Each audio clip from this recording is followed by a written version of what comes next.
Première revue de presse. Kahn organise aussi des groupes de réflexion sur des sujets politiques ou de société. Il va jusqu'à créer sa propre imprimerie à Boulogne pour assurer toutes ses publications. Et tout cela sans négliger pour autant les affaires de sa banque. Vous aviez le matin la vie d'un certain homme d'affaires, et l'après-midi ou le soir s'était consacré complètement à des vues sur l'avenir. Il y avait donc cette espèce de double vie chez lui. Albert Kahn était un personnage qui manifestement ne dormait pas beaucoup, qui se levait très tôt, qui avait une hygiène de vie assez remarquable. Dès 5h du matin, après avoir aéré sa chambre, il faisait le tour de son jardin, il s'astreignait à un peu de gymnastique et il avait une alimentation extrêmement saine parce qu'il était strictement végétarien, pas d'alcool, il se nourrissait de légumes verts, donc voilà, c'était une sorte de mode de vie un peu ascétique.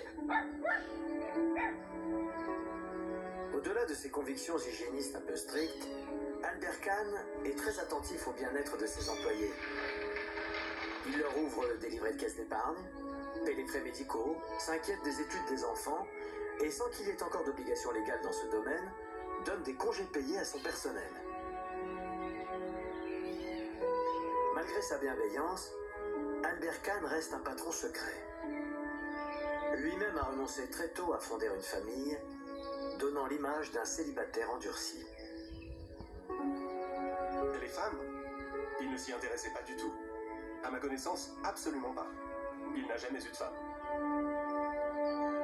J'ai décidé d'être célibataire par principe. Parce que si on est marié, les femmes en France sont exigeantes, ont besoin de beaucoup d'argent. S'il y a des enfants, on a la charge de partager les biens.